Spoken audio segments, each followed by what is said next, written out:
Bismillahirrahmanirrahim. Assalamualaikum warahmatullahi wabarakatuh. Perkenalkan, nama saya Muhammad Aksan, mahasiswa dari Universitas Cokroaminoto Palopo. Kesempatan kali ini saya akan mempresentasikan materi kartografi dasar.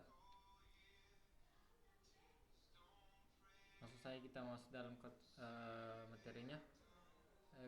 Kartografi dasar dibagi menjadi 7 bagian, yaitu definisi peta, syarat-syarat peta, unsur-unsur peta, jenis-jenis peta, simbol-simbol peta, jenis-jenis peta proyeksi, dan pemanfaatan peta. Definisi peta. Peta merupakan gambaran permukaan bumi yang berisi fenomena alam dan fenomena buatan, memuat informasi yang diperlukan dalam pengolahan sumber daya di berbagai bidang pembangunan, termasuk bidang perencanaan tata ruang, kehutanan, perkebunan, pertanian, kelautan, pertambangan, dan lain sebagainya. Sedangkan syarat-syarat peta dibagi menjadi 3 bagian.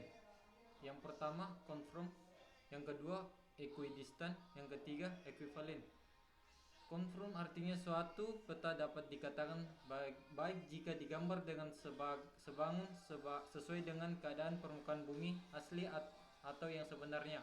Sedangkan equidistant artinya suatu peta yang dikatakan baik jika jarak antar peta di dalam peta sama dengan jarak antar tempat sesungguhnya apabila dikalikan dengan skala peta. Yang ketiga equivalen, artinya suatu peta dapat dikatakan baik jika luas daerah atau bidang yang digambar peta dengan keadaan yang sesungguhnya harus sama setelah diperhitungkan dengan skala. Sedangkan unsur-unsur peta dibagi menjadi 10 bagian. Yang pertama judul peta, orientasi peta, legenda peta, skala peta, grid peta, simbol peta, inset peta, warna dan penulisan peta, sumber pembuatan dan tahun pembuatan peta, dan garis tepi peta. Jenis-jenis peta dibagi menjadi beberapa bagian. Yang pertama, peta menurut isinya. Berdasarkan isinya, terdapat 2 jenis peta, yaitu peta umum dan peta khusus atau biasa disebut dengan tematik. Peta umum adalah peta yang menggambarkan sebagian atau keseluruhan permukaan bumi secara umum. Sedangkan peta khusus atau biasa disebut dengan peta tematik, peta khusus atau peta tematik adalah peta yang menggambarkan dan menjelaskan tentang suatu aspek atau gejala permukaan bumi di wilayah tertentu. Contohnya peta khusus ini misalnya peta persebaran flora dan fauna di Indonesia, peta kepadatan penduduk, peta curah hujan di suatu daerah dan wilayah. Sedangkan peta menurut skala dibagi menjadi 5 jenis peta. Yang pertama peta kadaster, peta berskala besar, peta berskala menengah, peta berskala kecil, dan peta geografi. Sedangkan peta menurut bentuknya dibagi menjadi 3 jenis peta, yaitu peta datar, peta timbul, dan peta digital. Peta datar merupakan jenis peta yang dibuat pada bidang datar, berupa kertas, kain kanvas, papan, dan sebagainya.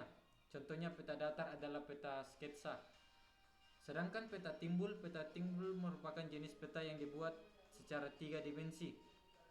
Sedangkan peta digital adalah peta yang dibuat menggunakan bantuan khusus secara digital. Yang keempat itu peta menurut keadaan objeknya. Peta menurut keadaan objeknya dibagi menjadi 2 jenis peta, yaitu peta dinamik dan peta stasioner. Peta dinamik adalah peta yang menggambarkan keadaan yang tidak stabil dan dapat berubah-ubah dalam suatu wilayah.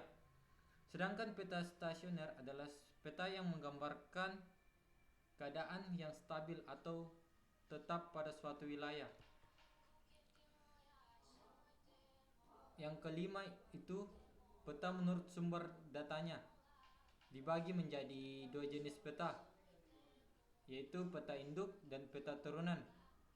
Peta induk adalah peta yang dihasilkan dari kegiatan survei langsung di lapangan.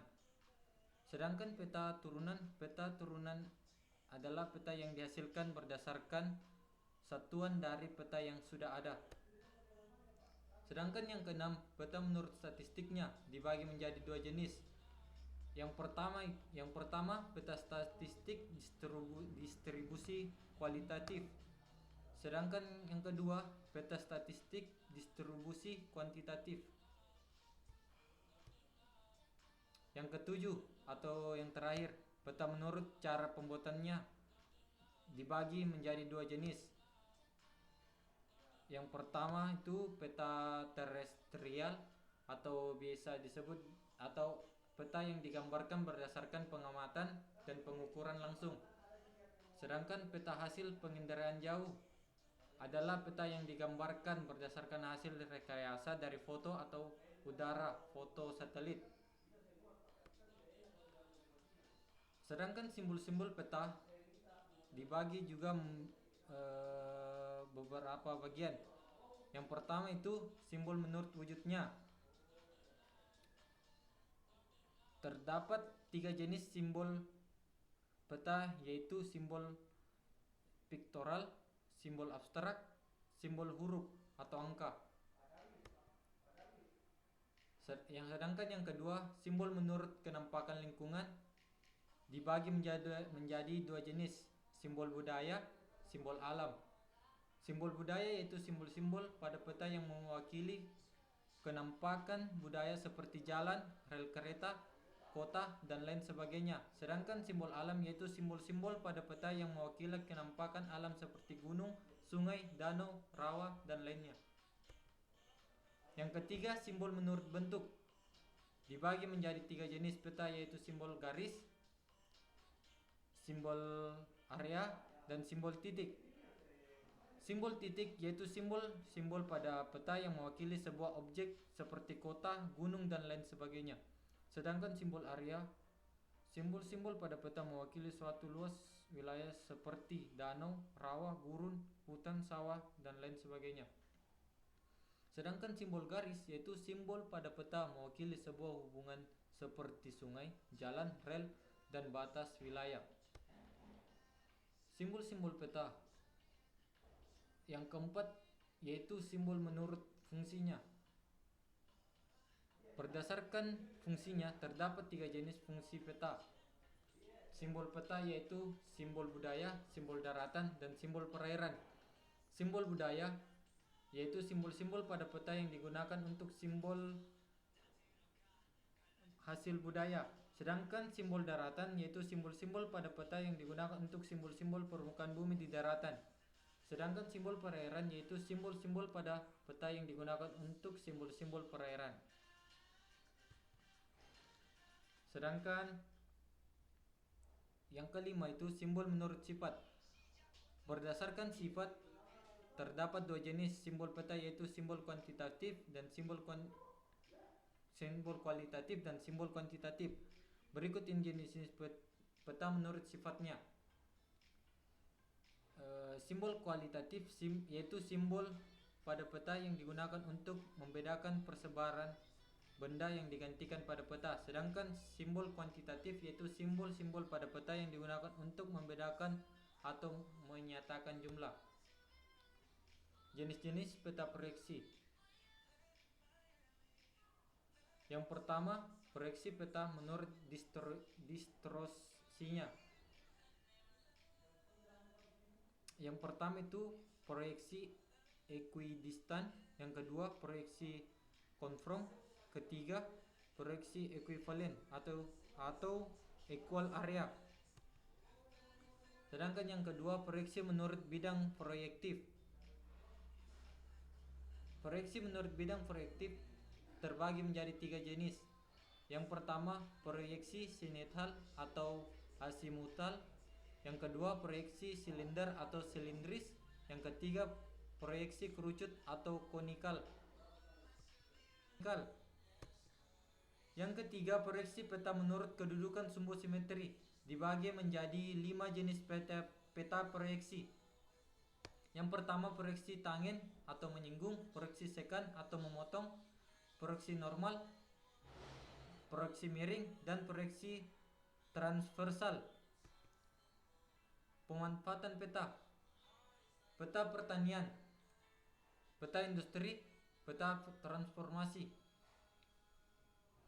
Bidang pertanian merupakan ekonomi yang penting bagi masyarakat Indonesia. Sedangkan peta industri, bidang industri, penentuan lokasi industri dapat menggunakan peta sebagai alat bantuan analisis. Sedangkan bidang transformasi dibutuhkan dalam proses perpindahan barang atau orang. Yang keempat, bidang kebencanaan. Yang kelima, bidang pariwisata. Keenam, bidang tata guna lahan. Dan ketujuh, bidang pembangunan wilayah. Sekian dari saya. Wabillahi taufiq wal hidayah. Assalamualaikum warahmatullahi wabarakatuh.